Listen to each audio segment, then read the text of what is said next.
Survival is hell, not magic. By Dark0592. Chapter 9. The Beginning of the End Support. Part 2. If you guys are going to be here, you can't rely on your spellcasters unless they know what they're doing, Twilight said before charging into the horde of gas. Starsword quickly followed, spewing magic purple flames from his draconic maw and using his tail to sweep the creatures off their feet. Everyone could only stare in awe as Twilight combined slashes, parries, counters, dashes, and shield bashes to effectively hold back and eliminate the tens of gas surrounding her. Well, don't just stand there, Spike yelled, hurling over a riot shield as he extended the spear in his gauntlet and held his shield up. As he joined his best friend, everyone else snapped out of their shock, and the rest of the guards followed suit, while the spellcasters cast wards and barriers and the occasional offensive spells when they got the chance. You sure used to be an egghead, but now I'm scared to even call you that in case you got a short temper, Dash said when she kicked a gas from behind Twilight that would have surprised her. Don't worry, Dash. You'll still be the better flyer. Twilight giggled as she decapitated 3 gas with a horizontal slash of her blade and followed up with a steam-powered bash into a group overwhelming Spike.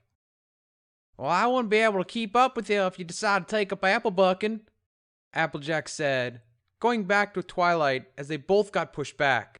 Reacting on pure instinct, Applejack somehow knew what was happening when they locked arms for a moment and Twilight flung her at her opponents. Applejack did a spinning corkscrew in the air and landed blade down on the gas while Twilight used her shield to parry a repulsed Applejack's old opponent. Ghosts coming in. I can only hold them off for so long. Starsword called as he flung into the air on his draconic wings and faced off against a squad of ghosts. Grip them up together, Twilight called as she looked at Pinkie Pie, Rarity, and Fluttershy. They pushed their opponents off them and put their hands together and gave Twilight a look. She nodded and extended her wings as she ran towards them.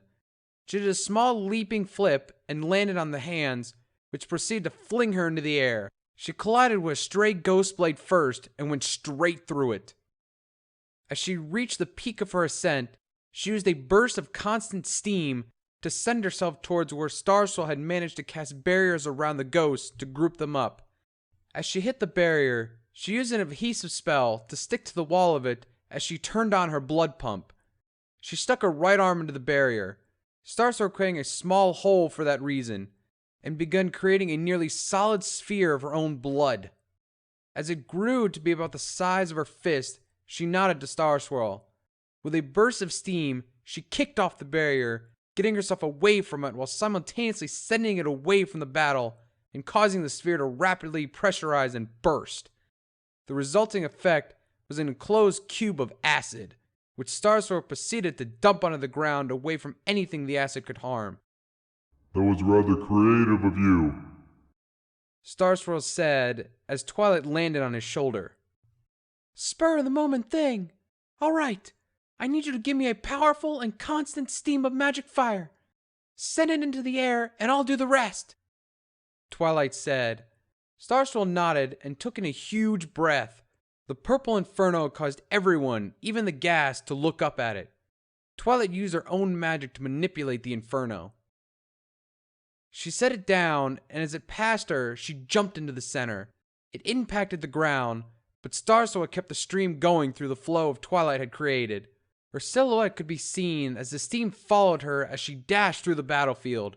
The fire pushed the guards and her friends to safety, while it incinerated the ghasts. As Starsword stopped due to lack of power and breath, the steam soon caught up with Twilight. As the magical inferno slimmed, Twilight used her magic to siphon what was left into her steam rifle and used its magic receivers to amplify it and create a flame spitter of sorts to finish off what was left. Just as the last gas had turned into ash, another group of them smashed through a wall nearby. There were a few specters with them, but Starsword quickly changed his form from a dragon to a manticore and tackled the specters away from the ghasts. With the last of his magical flames, Twilight encased the longsword blade with them. The effect was a purple hot blade similar to a red hot blade with magic, and turned towards the new group of 20 or so ghasts. She made the first move using a blast of steam to propel her dashing slice and killing a few of them instantly and delimbing a few. The air was filled with a sound of searing flesh as Twilight used cleaving slashes to take advantage of the hot blade. Meanwhile, Starswirl had absorbed the unstable energy of the specters and swiftly dispatched of them with the sharp stinging tail of his manticore form. Turning to find Twilight using a water spell to cool her blade as the last gas fell into 3 seared pieces, he reverted to his humanoid form and grinned at her. She pulled her mask off and grinned back before turning to the guards and her friends. They were all staring at them in awe. "I suppose you're all here for a reason," Twilight said. "We managed to manufacture a substance that would completely eliminate any harmful effects on the water your blood has. It will still leave the water diluted and glowing red, but we found that it's easier to use magic or simple filters to purify the water again. It also seems that without the adverse effects, it actually has beneficial properties," Celestia said, snapping out of her shock and reaching to her pouch and pulling out a small flask of pure white liquid protected by a strong magical barrier. "There's so little," Twilight said.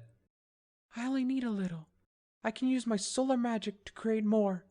I have another flask back at the outpost, so I'm giving this one to you so you can begin sterilizing the small bodies of water that aren't connected to the river. Once the toxin is cleared and you begin that, we will move in and sterilize the river as its source after you're done.